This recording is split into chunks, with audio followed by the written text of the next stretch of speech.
For centuries, China let barbarian Westerners dock only at Canton to buy her precious silks, her porcelain, her tea. To pay for these, Englishmen introduced opium from India.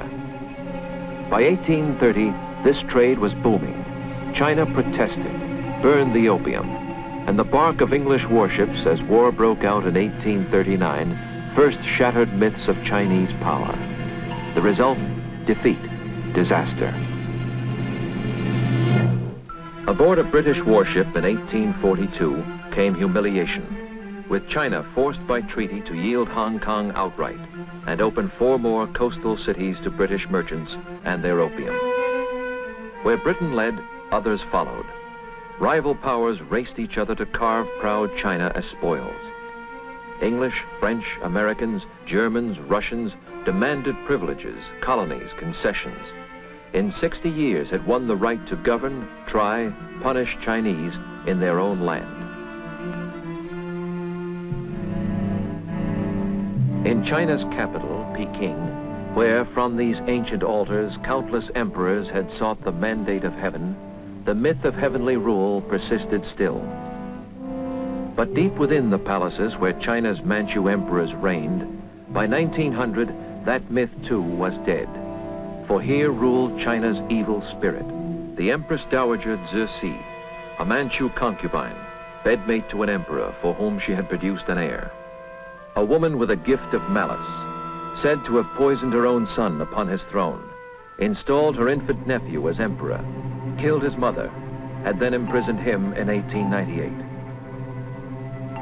An ignorant woman, but unchallenged ruler of the empire. Her court, a whispering of ladies-in-waiting and eunuch favorites. Chief among them, eunuch Li Lianying, as depraved as she. When told China needed ships to fight the foreigners, they used naval appropriations to build a marble pleasure boat in a nearby lake.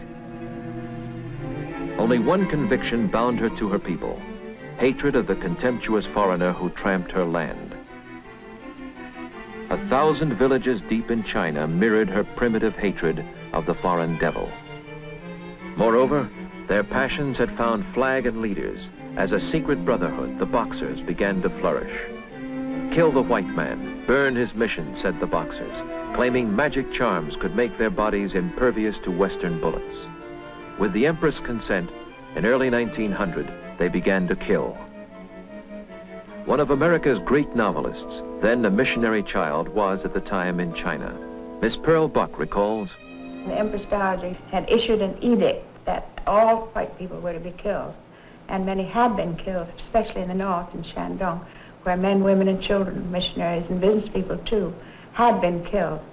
But we were so fortunate because we lived in the province of Jiangsu, and we had a very good viceroy, an intelligent man, and he knew that it was folly for the old empress to think that she could gain anything by killing the missionaries and the business people, because there would be terrible retribution.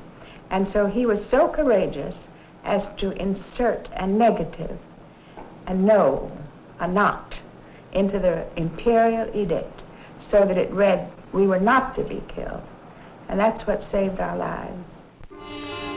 Here at Peking, within these massive walls, for almost 2 months, 3,000 foreigners and Christian converts gathered under siege to fight for life. Their sandbagged embassies a bastion against Boxer fanatics. From around the world, navies rushed troops to raise the siege. Britons, Americans, Russians, French, Germans, Japanese raced with field guns and modern rifles, whose bullets no Boxer magic could resist. Victory was swift, punishment ruthless.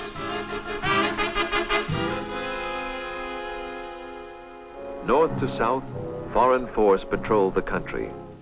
Japanese soldiers began to explore China's wealth and covet more. In the shadow of Peking's mighty ramparts, American soldiers tasted war on Asia's mainland for the first time and frolicked, China forever humbled.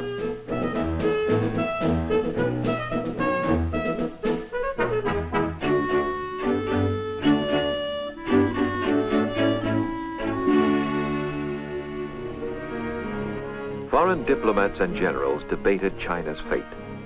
This land of endless villages, crowding each other against the skyline, was it really a nation or only a geographical expression? These peasants, was their recent outburst of passion a passing madness or something deeper? Their government smashed, still they toiled as they had for centuries in the three great river valleys falling from the heights of Central Asia to shape their country. In the north, Manchuria and the valley of the Yellow River cradled one kind of Chinese for whom Peking, the Manchu capital, was their center. Here, dry northern wheatlands rolled over an unknown treasure store of minerals which Russia and Japan both sought. In the center, the valley of the mighty Yangtze with its key cities, Shanghai, Nanking, Hankow, Chongqing, where British and American power turned the wheels of industry, oiled the way of commerce. In the south, the third valley, the West River flowing by Canton to empty at Hong Kong in the sea. In the steaming Southland, peasants stooped in paddies to plant rice and spoke a dialect no Peking Chinese could even faintly comprehend. The coastal cities, where most Westerners lived, squirmed with jostling people, animal energy, humans used as beasts in street and field.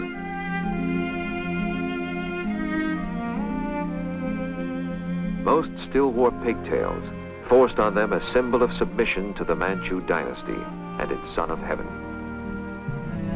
But within the old forbidden city, there was no government, no son of heaven.